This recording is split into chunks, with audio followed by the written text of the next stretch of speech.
바다는 언제나 가장 고요할 때 거대한 재앙을 잉태합니다. 우리가 매일 마주하는 경제 지표들, 매 순간 등락을 거듭하는 주가 그래프의 이면에서는 이미 거대한 지각 변동이 시작되었습니다. 지금 여러분의 눈앞에 보이는 평온함은 어쩌면 폭풍 전야의 정적일지도 모릅니다. 지난 30년 한국 경제를 지탱해온 가장 강력한 엔진이자 든든한 뒷배였던 중국, 그 거대한 용이 지금 깊은 신음을 내뱉고 있습니다. 이것은 단순한 이웃나라의 경기 침체 이야기가 아닙니다. 이것은 대한민국 경제의 근간을 송두리째 뒤흔들 예고된 재앙, 바로 차이나 쇼크라는 거대한 쓰나미의 서막입니다. 우리는 오랫동안 중국을 기회의 땅이라 불렀습니다. 14억의 막대한 인구, 폭발적인 성장률, 세계의 공장이라는 타이틀까지 한국 기업들은 앞다퉈 중국으로 향했고 우리는 그들이 만들어낸 성장의 과실을 함께 나누어 가졌습니다. 대중국 수출은 한국 경제 성장의 확실한 보증수표였습니다. 하지만 상황은 180도 달라졌습니다. 중국의 고도 성장 시대는 공식적으로 막을 내렸습니다. 부동산 거품 붕괴, 지방정부의 과도한 부채, 그리고 급격한 인구, 고령화라는 삼중고가 중국 경제의 숨통을 조이고 있습니다. 문제는 이 충격이 중국 내부에만 머물지 않는다는 점입니다. 중국이라는 거대한 댐에 균열이 가기 시작하자 그 틈으로 쏟아져 나오는 탕류는 가장 먼저 그리고 가장 강력하게 지리적으로나 경제적으로 가장 밀접한 한국을 향해 흐르고 있습니다. 과거 우리가 겪었던 1997년 IMF 외환 위기나 2008년 글로벌 금융위기와는 그 결이 다릅니다. 이번 위기는 갑작스러운 급성 쇼크가 아닌 만성질환처럼 서서히 그러나 확실하게 우리 경제의 기초 체력과 면역력을 파괴하고 있습니다. 중국의 내수 소비가 줄어들면 한국의 중간재 수출길이 막힙니다. 중국의 공장이 멈추면 글로벌 공급망에 속한 한국의 부품 산업이 마비됩니다. 더 무서운 것은 중국이 남아도는 잉여 생산물을 헐값에 전 세계로 밀어내는 이른바 디플레이션의 수출입니다. 알리, 테무와 같은 플랫폼을 타고 국경을 넘어오는 초저가 공세는 이미 한국의 유통업, 자영업, 그리고 중소기업 생태계를 뿌리째 흔들고 있습니다. 이것은 단순한 가격 경쟁이 아닙니다. 생존을 건 거친 파도가 우리 삶의 현장으로 밀려오고 있는 것입니다. 수많은 경제 전문가들은 입을 모아 경고합니다. 지금 우리가 목격하고 있는 대중국 무역수지 적자의 고착화는 결코 일시적인 경기 순환의 문제가 아니라고 말입니다. 이것은 구조적인 변화이며 되돌릴 수 없는 거대한 흐름의 시작입니다. 해안가에서 물이 갑자기 바다 쪽으로 빠져나가는 현상을 본 적이 있습니까? 그것은 곧 모든 것을 집어삼킬 거대한 해일이 덮쳐올 것이라는 자연의 냉혹한 경고입니다. 지금 한국 경제의 지표들이 바로 그 물이 빠져나가는 징후를 뚜렷하게 보이고 있습니다. 원화 가치의 불안정, 수출 활력의 상실, 그리고 제조업 가동률의 하락. 이 모든 신호가 가리키는 곳은 단 하나. 중국발 경제 쓰나미가 이미 우리 턱 밑까지 차올랐다는 사실입니다. 우리는 과연 이 거대한 파도 앞에서 무엇을 준비하고 있습니까? 아니, 애초에 피할 곳은 존재하는 것일까요? 통계는 감정을 배제한 채 오직 냉혹한 진실만을 가리킵니다. 지금 대한민국 경제의 관제탑에 들어온 신호들은 하나같이 심각한 경고음을 울리고 있습니다. 우리가 가장 먼저 직시해야 할 지표는 바로 30년 넘게 우리 경제를 지탱해온 대중국 무역수지의 구조적 변화입니다. 지난 수십 년간 한국은 중국의 반도체, 디스플레이, 석유화학 등 중간재를 팔아 막대한 달러를 벌어들였습니다. 중국이 성장하면 한국도 덩달아 성장하는 이른바 낙수 효과가 당연한 공식처럼 여겨졌습니다. 하지만 그 공식은 이제 유효기간이 만료되었습니다. 2023년을 기점으로 고착화된 대중국 무역 적자는 일시적인 현상이 아닙니다. 중국의 기술 자립도가 높아지면서 한국산 중간재가 설 자리를 잃었고 오히려 중국산 제품이 한국 시장을 역습하는 새로운 국면이 펼쳐진 것입니다. 이는 한국 경제의 가장 큰 달러 파이프라인이 끊어졌음을 의미합니다. 위기의 징후는 금융시장에서 더욱 즉각적으로 감지됩니다. 외환시장에서 원화는 종종 위안화의 프록시 통화, 즉 대리통화로 취급받습니다. 중국 경제에 대한 불안감이 커질 때마다 외국인 투자자들은 자본 통제가 심한 중국 시장 대신 유동성이 풍부하고 중국 의존도가 높은 한국 시장에서 원화를 매도하며 리스크를 회피합니다. 중국의 부동산 개발 업체가 파산 위기에 몰리거나 중국의 소매 판매 지표가 예상치를 밑돌 때 서울 외환시장의 원달러 환율이 요동치는 이유가 바로 여기에 있습니다. 우리의 기초 체력과는 무관하게 중국발 악재가 터질 때마다 원화 가치가 급락하고 이는 고스란히 수입 물가 상승으로 이어져 국민들의 실질 소득을 갉아먹고 있습니다. 실물 경제 현장은 더욱 처참합니다. 평택, 울산, 여수의 거대한 공장들, 앞마당에는 팔리지 않은 재고가 산처럼 쌓여가고 있습니다. 제조업 재고율이 외환 위기 이후 최고치를 경신하고 있다는 뉴스는 단순한 숫자가 아닙니다. 공장이 멈추면 잔업 특근이 사라지고 근로자의 지갑이 닫히며 지역 상권이 무너지는 연쇄작용이 일어납니다. 기업들의 자금 조달 비용을 나타내는 회사채 금리와 신용 부도스와 프리미엄이 슬금슬금 오르고 있는 것 또한 불길한 징조입니다. 돈맥경화의 조짐이 보이기 시작했다는 뜻입니다. 과거 1997년 외환 위기가 샴페인을 터뜨리던 호황 뒤에 갑작스럽게 찾아온 비극이었다면 지금의 위기는 모든 계기판이 위험을 가리키는데도 설마 하는 방심 속에 서서히 침몰해가는 형국입니다. 지표들은 이미 임계점을 넘었다고 소리치고 있습니다. 중국에서 발생한 경제적 파열음이 어떻게 현해탄을 건너 한국의 공장과 가정을 타격하는지 그 정교하고도 무서운 작동 원리를 해부해야 합니다.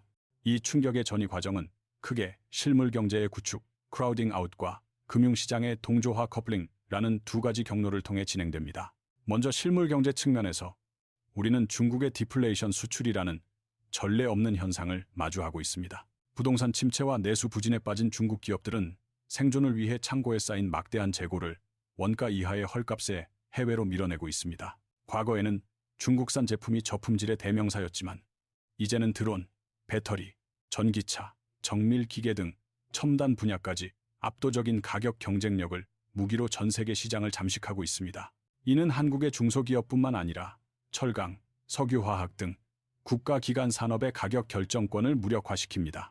한국 기업이 아무리 기술적 우위를 점하고 있다 해도 중국의 덤핑 공세 앞에서는 수익성을 담보할 수 없는 이익의 훼손 단계로 진입하게 되는 것입니다. 더욱 뼈아픈 것은 공급망의 단절, 이른바 차이나 밸류체인의 역습입니다. 과거 한국과 중국은 한국의 고부가가치 중간재 수출, 중국의 완제품 가공 세계 시장 판매라는 완벽한 분업 구조를 통해 상호 이익을 창출했습니다. 하지만 중국 정부의 강력한 제조 2025 정책과 기술 굴기로 중국은 중간재 자립에 성공했습니다. 이제 중국은 더 이상 한국산 디스플레이나 배터리 부품을 필수적으로 필요로 하지 않습니다. 오히려 한국 기업들이 주력하던 중간재 시장에서 강력한 경쟁자로 돌변하여 한국의 수출 파이프라인을 근본적으로 차단하고 있습니다. 우리가 중국에 물건을 못 파는 것을 넘어 베트남이나 인도 같은 제3국 시장에서조차 중국 제품에 밀려 설 자리를 잃게 되는 샌드위치 위기가 현실화된 것입니다. 마지막으로 금융시장의 동조화 현상은 이 위기를 증폭시키는 기폭제 역할을 합니다. 한국 원화는 국제금융시장에서 위안화와 가장 밀접하게 움직이는 통화 중 하나입니다. 중국 경제의 리스크가 커져 위안화 가치가 하락하면 외국인 투자자들은 한국의 경제 펀더멘털과 상관없이 원화를 매도하여 리스크를 해지하려 듭니다. 이는 한국은행이 금리 정책을 독자적으로 운용하기 어렵게 만들며 환율 변동성을 키워 기업의 경영 계획을 송두리째 흔들어 놓습니다. 중국이라는 거대한 톱니바퀴가 멈추거나 역회전을 시작하자 그에 맞물려 돌아가던 한국 경제라는 톱니바퀴가 굉음을 내며 이가 빠지고 부서지기 시작한 것입니다. 이것은 단순한 경기 하강이 아닙니다. 지난 30년간 한국 경제를 돌려온 성장 엔진의 설계도 자체가 폐기되고 있음을 의미합니다. 세계 지도를 펼쳐보면 우리보다 앞서 특정 국가나 특정 산업에 과도하게 의존하다가 구조적 위기를 맞이한 사례들이 붉은 경고등처럼 반짝이고 있습니다. 가장 먼저 눈여겨봐야 할 국가는 지구 반대편의 독일입니다. 제조업 강국이자 수출 주도형 경제라는 점에서 한국의 이란성 쌍둥이로 불리는 독일은 최근 유럽의 병자라는 오명을 다시 쓰고 있습니다. 값싼 러시아산 에너지와 거대한 중국 소비시장이라는 두 개의 축이 무너지자 독일 경제의 엔진인 자동차와 화학 산업이 멈춰섰기 때문입니다. 폭스바겐이 역사상 처음으로 자국 공장 폐쇄를 검토하고 있다는 소식은 중국 의존도가 높았던 제조 강국이 맞이할 수 있는 암울한 미래를 적나라하게 보여줍니다. 이는 남의 나라 이야기가 아닙니다. 울산의 현대자동차와 포항의 제철소들이 마주하고 있는 서늘한 현실의 예고편입니다. 시선을 조금 더 돌려보면 자원의 저주와 포퓰리즘이 빚어낸 비극인 베네수엘라와 아르헨티나의 사례가 있습니다. 물론 한국은 이들 국가처럼 자원 의존국은 아닙니다. 하지만 반도체와 대중국 무역이라는 특정 수입원에 국가 경제의 명운을 걸고 있다는 점에서는 본질적인 취약성을 공유합니다. 베네수엘라가 유가 하락이라는 외부 충격에 속수무책으로 무너졌듯 한국 또한 중국 경제 침체라는 외부 충격 앞에서 환율이 요동치고 무역 수지가 곤두박질 치는 현상을 겪고 있습니다. 한때 남미의 부국이었던 아르헨티나가 반복되는 경제 위기로 추락한 것은 변화하는 글로벌 경제 환경에 적응하지 못하고 정치적 논리에 휩싸여 구조개혁의 골든타임을 놓쳤기 때문입니다. 위기는 언제나 설마 하는 방심을 먹고 자랍니다. 가장 섬뜩한 비교 대상은 바로 우리 옆의 일본입니다. 1990년대 버블 붕괴 이후 일본이 겪었던 잃어버린 30년의 전철을 지금 중국이 그대로 밟아가고 있습니다. 문제는 한국 경제가 이 일본화, 야페니피케 되어가는 중국 경제에 탯줄처럼 연결되어 있다는 사실입니다. 중국이 장기 불황의 납에 빠지면 그 하청 기지 역할을 했던 한국 경제 또한 동반 침몰할 위험이 큽니다. 과거 1997년 아시아 외환 위기 당시 태국의 바트와 폭락이 도미노처럼 번져 결국 한국을 덮쳤던 기억을 떠올려 보십시오. 글로벌 경제에서 순망치한 입술이 없으면 이가 시리다. 교훈은 냉혹하리만큼 정확하게 작동합니다. 독일의 제조업 침체, 남미의 몰락, 그리고 일본의 장기 불황. 이 모든 사례가 가리키는 교훈은 단 하나입니다. 특정 시장에 대한 맹신과 안주는 결국 국가 경제의 자살골로 이어진다는 것입니다. 충격파는 이미 대한민국의 방파제를 넘어섰습니다. 가장 먼저 비명소리가 들려온 곳은 우리 경제의 심장부인 반도체와 석유화학 산업 현장입니다. 삼성전자와 SK하이닉스 등 국내 반도체 기업들의 중국 매출 비중이 급감하고 있다는 사실은 단순한 지정학적 리스크 때문만이 아닙니다. 중국의 IT 수요 자체가 쪼그라들면서 한국 수출의 20%를 책임지던 반도체 전선에 거대한 구멍이 뚫린 것입니다. 더 심각한 것은 석유화학 분야입니다. 중국이 대규모 증설을 통해 기초 유분 자급률을 100% 가까이 끌어올리면서 한국산 제품은 중국 시장에서 퇴출당하는 수순을 밟고 있습니다. 이는 울산과 여수 산업단지의 가동률 저하로 이어지고 그 여파는 협력업체들의 줄도산 공포로 확산되고 있습니다. 이 쓰나미는 수출 항구에만 머물지 않고 도심 한복판으로 밀려오고 있습니다. 서울 명동거리와 제주도 면세점을 가득 채우던 유커 중국인 단체 관광객의 실종은 내수 경기에 직격탄을 날렸습니다. 중국의 경기 침체로 지갑이 얇아진 중국인들은 더 이상 한국 화장품을 싹쓸이하지 않으며 한국 여행 대신 자국 내 여행을 선택하고 있습니다. 아모레 퍼시픽이나 LG생활건강 같은 뷰티 대기업들의 실적 부진은 빙산의 일각일 뿐, 이에 의존하던 수많은 소상공인과 자영업자들은 매출 절벽 끝에 내몰렸습니다. 알리익스프레스와 테무의 초저가 공습으로 국내 유통 생태계가 교란되면서 택배, 물류, 도소매업, 종사자들의 생존권마저 위협받고 있는 실정입니다. 기업의 위기는 필연적으로 국가 재정과 가계 경제로 전이됩니다. 수출 대기업들의 영업이익 급감은 역대급 세수 펑크를 불러왔고, 이는 정부가 경기 부양을 위해 돈을 풀고 싶어도 쓸 실탄이 없게 만드는 재정 건전성의 딜레마를 낳았습니다. 더욱 무서운 시나리오는 가계부채와의 결합입니다. 1,900조 원에 육박하는 가계부채와 부동산 PF 프로젝트 파이낸싱, 부실 문제는 한국 경제의 가장 큰 뇌관입니다. 중국발 경기 침체로 인해 기업들이 구조조정에 나서고 고용시장이 얼어붙게 되면 대출 이자를 감당하지 못하는 한계 가구가 폭증하게 됩니다. 소득은 줄어드는데 금리는 내려가지 않고 집값은 불안한 상황. 이것은 단순한 불황이 아니라 수출, 내수, 금융의 삼각파도가 동시에 덮치는 퍼펙트 스톰의 현실화입니다. 대한민국 경제의 컨트롤 타워인 정부와 한국은행은 지금 사면초가의 딜레마에 갇혀 있습니다. 과거 경제 위기 때는 금리를 낮춰 돈을 풀거나 정부가 재정을 확대해 경기를 부양하는 교과서적인 처방이 통했습니다. 하지만 이번 차이나 쇼크 앞에서는 전통적인 정책 수단들이 모두 무력화되고 있습니다. 한국은행 총재의 고뇌가 깊어지는 지점이 바로 여기입니다. 경기 침체를 막기 위해 금리를 내리자니 이미 불안한 원화 가치가 폭락하고 외국인 자본이 썰물처럼 빠져나갈 위험이 큽니다. 반대로 환율 방어를 위해 금리를 높게 유지하자니 1,900조 원에 달하는 가계부채와 부동산 PF 부실이라는 뇌관이 터질까 두려운 상황입니다. 이러지도 저러지도 못하는 진퇴양난의 외통수에 걸린 셈입니다. 통화정책의 독립성은 사라졌고 우리는 미 연준의 금리 결정과 중국 인민은행의 부양책 사이에서 눈치만 보는 처지가 되었습니다. 재정정책 또한 손발이 묶여있기는 마찬가지입니다. 중국발 실적 악화로 삼성전자를 비롯한 주요 대기업들이 법인세를 제대로 내지 못하면서 나라 국가는 비어만 가고 있습니다. 역대급 세수 펑크 사태는 정부가 위기에 대응할 실탄을 빼앗아갔습니다. 경기가 어려울수록 정부가 돈을 풀어 마중물을 부어야 하는데 지금은 오히려 허리띠를 졸라매야 하는 기이한 긴축의 시대를 맞이한 것입니다. 정부가 내세우는 건전 재정 기조는 선택이 아닌 어쩔 수 없는 강요된 현실입니다. 산업통상자원부가 외치는 수출 다변화나 탈중국 구호 역시 공허한 메아리로 돌아오고 있습니다. 지난 30년간 촘촘하게 얽힌 대중국 공급망을 하루아침에 끊어내고 인도나 동남아시아로 시장을 옮기는 것은 말처럼 쉬운 일이 아닙니다. 기업들에게 중국을 떠나라고 등 떠미는 것은 당장 숨쉴 산소호흡기를 떼고 마라톤을 뛰라는 것과 다를 바 없습니다. 결국 정부가 내놓을 수 있는 카드는 제한적일 수밖에 없습니다. 미국 주도의 공급망, 재편에 참여하여 반도체 보조금을 기대하거나 방산과 원전 수출 같은 새로운 먹거리에 매달리는 것이 고작입니다. 하지만 이러한 대책들은 장기적인 체질 개선책일 뿐 당장 쓰나미처럼 밀려오는 자영업의 붕괴와 중소기업의 도산을 막기에는 역부족입니다. 정책 당국자들의 표정에서 읽을 수 있는 것은 자신감이 아닌 당혹감입니다. 그들은 알고 있습니다.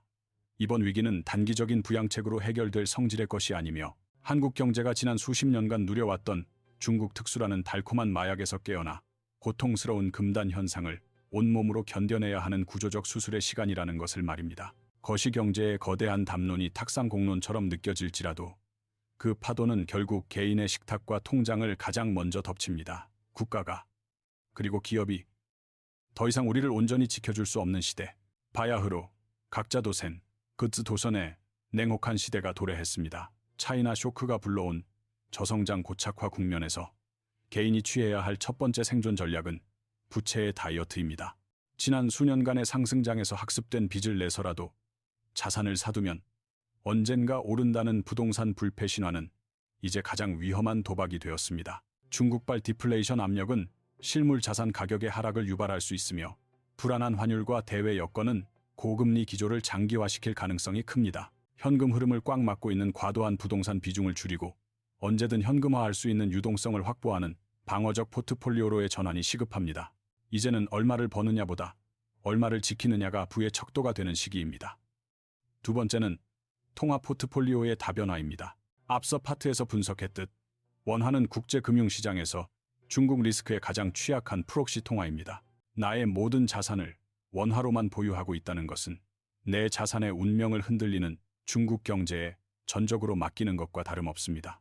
기축통화인 달러나 화폐 가치 하락을 방어할 수 있는 실물 안전자산인 금골들, 자산 바구니에 일정 비율 담아두는 것은 투자가 아니라 생존을 위한 필수 보험입니다. 중국발 악재로 환율이 급등할 때 이 안전자산들은 내 구매력을 지켜줄 에어백 역할을 수행할 것입니다. 또한 투자 시선도 탈중국해야 합니다. 중국과 직접 경쟁하여 마진이 훼손되는 산업보다는 중국의 성장이 멈춰도 독자적인 생태계를 유지할 수 있는 미국 빅테크나 인구 구조가 성장하는 인도 등 대체 시장으로 눈을 돌려야 합니다. 애국심으로 국내 주식만 고집하다가는 구조적 하락장의 희생양이 될 수 있습니다.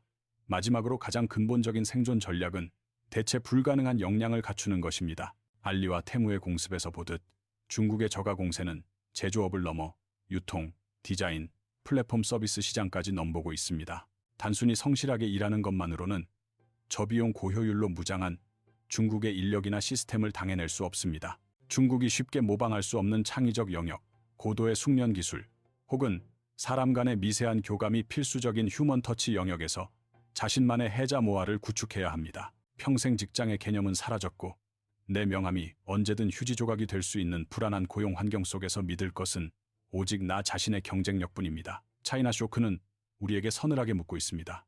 거품이 거친 후에도 당신은 여전히 필요한 존재인가? 이 냉정한 질문에 답을 준비하는 자만이 다가올 긴 겨울을 견뎌낼 수 있습니다. 개인의 각자 도생이 당장의 파도를 피하기 위한 구명조끼라면 대한민국 호호가 침몰하지 않고 다시 대양으로 나아가기 위해서는 낡고 녹슨 엔진을 교체하는 대수술이 필요합니다. 중국의 고도 성장에 기대어 손쉽게 과실을 따먹던 무임승차의 시대는 끝났습니다. 이제 우리 앞에는 고통스럽지만 반드시 건너야 할 구조개혁이라는 외나무 다리가 놓여 있습니다. 전문가들은 지금을 한국 경제의 골든타임이자 동시에 마지막 경고라고 부릅니다. 중국이 추격해오는 속도보다 더 빠르게 달아나지 못한다면 샌드위치 신세가 아니라 아예 짓눌려 사라질 수도 있다는 절박함이 필요한 시점입니다. 우리가 가야 할 길은 명확합니다. 양적 성장의 환상을 버리고 질적 도약으로 체질을 완전히 바꿔야 합니다. 중국이 물량 공세로 따라올 수 없는 초격차 기술만이 우리의 유일한 살 길입니다. 반도체를 넘어 바이오, AI, 우주항공, K 콘텐츠 등 중국의 자본력만으로는 쉽게 복제할 수 없는 고부가 가치 영역으로 산업 지도를 다시 그려야 합니다. 이는 단순히 기업에게 R&D 투자를 늘리라고 강요해서 될 문제가 아닙니다.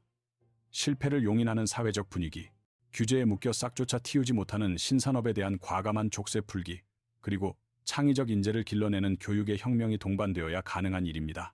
또한 우리는 포스트 차이나 지도를 새로 그려야 합니다. 중국 시장 하나에 안주했던 게으름을 벗어던지고 넥스트 차이나로 떠오르는 인도, 자원 부국인 인도네시아, 그리고 거대한 소비 시장인 북미와 유럽으로 경제 영토를 확장해야 합니다. 이것은 단순한 수출 대상국의 다변화를 넘어 대한민국 경제의 DNA를 중국 의존형에서 글로벌 자생형으로 진화시키는 과정입니다. 물론 이 과정에서 사양 산업은 도태되고 일자리의 이동이 일어나며 사회적 갈등이 폭발할 수도 있습니다. 하지만 썩은 살을 도려내는 아픔 없이는 새살이 돋을 수 없습니다. 중국발 경제 쓰나미는 역설적으로 우리에게 그동안 미뤄왔던 숙제들을 당장 해결하라고 등을 떠밀고 있습니다. 지금 변하지 않으면 미래는 없습니다. 폭풍우가 지나간 해변은 결코 이전과 같은 모습일 수 없습니다. 거대한 파도는 약한 것들을 무너뜨리고 쓸어갔지만 동시에 단단한 바위의 본질을 더욱 뚜렷하게 드러내기도 합니다. 중국발 경제 쓰나미라는 긴 터널을 통과한 후 우리가 마주하게 될 대한민국의 풍경은 분명 낯설고 차가울 것입니다. 연 10%씩 성장하던 중국의 등에 엎여 누렸던 호황, 부동산 불패 신화, 그리고 넘쳐나던 유동성의 파티는 이제 역사책의 한 페이지로 남게 되었습니다. 우리는 인정해야 합니다. 썰물은 이미 시작되었고 과거의 영광스러운 공식들은 썰물과 함께 먼 바다로 떠내려갔음을 말입니다. 이제 남은 것은 거품이 거친 자리, 그 적나라한 맨바닥 위에서 다시 집을 지어야 하는 우리의 몫뿐입니다. 위기는 언제나 두 가지 얼굴을 하고 찾아옵니다. 하나는 파괴자로서의 얼굴이고 다른 하나는 혁신가로서의 얼굴입니다. 1997년 외환 위기는 수많은 기업을 무너뜨렸지만 그 고통의 시간 속에서 한국 경제는 글로벌 스탠다드를 장착하고 체질을 개선하여 IT 강국으로 도약하는 발판을 마련했습니다. 이번 차이나 쇼크 역시 우리에게 묻고 있습니다. 순풍이 멈춘 바다에서도 너희는 스스로 노를 저어나갈 힘이 있는가? 라고 말입니다. 중국이라는 거대한 엔진이 꺼진 지금이야말로 대한민국이 진짜 실력을 증명해야 할 시간입니다. 누군가의 성장에 기생하는 경제가 아니라 독자적인 기술과 매력적인 문화로 세계를 설득하는 자생적인 경제로 거듭나는 것. 그것만이 이 거친 파도 속에서 살아남을 수 있는 유일한 해법입니다. 다큐멘터리를 마치는 지금 창밖을 보십시오. 여전히 사람들은 출근을 하고 공장은 돌아가며 아이들은 학교에 갑니다. 경제 지표가 아무리 요동쳐도 우리의 삶은 계속됩니다. 다만 그 삶을 지탱하는 태도는 달라져야 합니다. 막연한 낙관보다는 냉철한 현실 인식을, 과거에 대한 향수보다는 변화에 대한 적응을 선택해야 합니다. 중국발 쓰나미는 우리를 덮치는 재앙일 수도 있지만 낡은 껍질을 깨고 나오라는 시대의 준엄한 명령일 수도 있습니다. 비바람을 피할 수 없다면 그 속에서 더 튼튼한 뿌리를 내리는 법을 배워야 합니다. 어둠이 깊을수록 새벽은 더 치열하게 밝아옵니다. 이제 중국이라는 거인을 넘어 홀로 서야 할 대한민국 경제의 새로운 아침이 시작되고 있습니다. 그 험난하지만 가슴 벅찬 여정을 우리 모두가 깨어있는 눈으로 지켜봐야 할 것입니다.